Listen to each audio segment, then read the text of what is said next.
Hello बच्चों, यहाँ पे प्रश्न दिया है कि त्रिभुज एबीसी में कोण ए जो है वो 90 है, सी ए बी के बराबर है और ए बी को बढ़ाई गई बिंदु डी तक। तो सिद्ध कीजिए कि डीसी का वर्ग ऋण में बीडी का वर्ग बराबर 2ab गुना एडी है। तो चलिए इस प्रश्न को हल करते हैं। तो मुख्य अवधारणा अगर मैं लिखूं तो सबसे पहले मैं इसका चित्र बना लूंगी। तो इस तरीके से अगर मैं यहाँ पे एक त्रिभुज बना लूं, त्रिभुज, तो ये हो जाएगा सी ए बी, क्योंकि बी पे समकोण है। अब बोला कि ए बी को एक बिंदु डी तक बढ़ाई गई। मान लीजिए इसको डी तक हमने बढ़ाया, फिर मैंने क्या किया, इसको इससे हम मिला देंगे, इसको इससे मिला देंगे, सी को डी से मिला देंगे हम।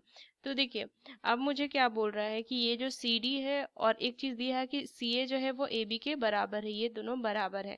तो चलिए इस प्रश्न को हल करते हैं। तो इसमें मैं पाइथागोरस प्रमेय लगाऊंगी।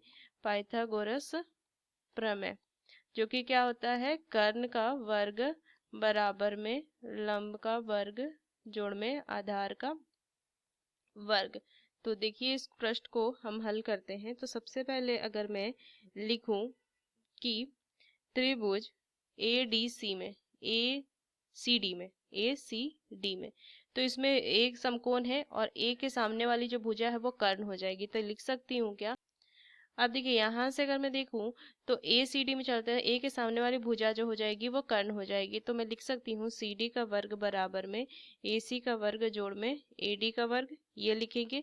तो सी डी का वर्ग बराबर में ए सी का वर्ग। अब ए डी को मैं लिख सकती हूँ क्या कि ए बी जोड़ में बी डी, मैं लिख सकती हूँ इसका वर्ग। तो यहाँ से क्या हो जाएगा, सी डी का वर्ग बराबर में ए सी का वर्ग जोड़ में, इसको लिख सकते हैं क्या कि ए जोड़ बी का जो वर्ग होता है उस बराबर लिखते हैं ए का वर्ग जोड़ में बी का वर्ग जोड़ में 2ab।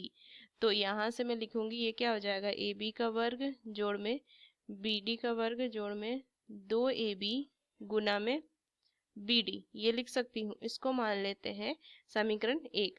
अब उसी तरीके से अगर मैं त्रिभुज ए बी सी में देखूं तो मैं लिख सकती हूँ क्या कि बी सी का वर्ग बराबर में ए सी का वर्ग जोड़ में ए बी का वर्ग, क्योंकि ए बी सी में देखिए इसके यहाँ से क्या हो जाएगा, बी सी जो हो जाएगा वो कर्ण हो जाएगी। तो मैं ये लिख सकती हूँ।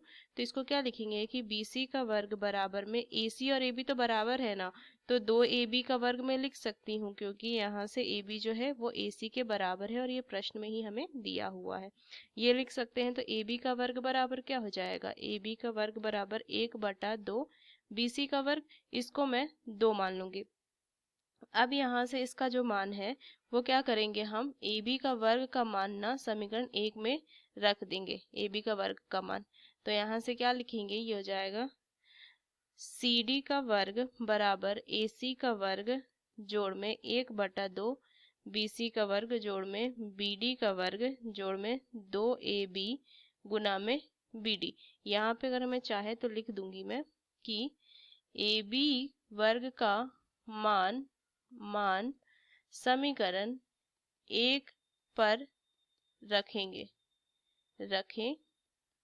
आगे हल करूं तो क्या हो जाएगा, सी डी का वर्ग माइनस में, देखिए ये ना बी डी का वर्ग को मैं इधर लेके आ जाती हूँ, तो बी डी का वर्ग बराबर ये क्या हो जाएगा, ए बी का वर्ग जोड़ में ए बी का वर्ग जोड़ में 2ab गुना में, देखिए यहाँ से मैं क्या लिख सकती हूँ, बी डी को मैं लिख सकती हूँ A D minus A B, ये लिखेंगे।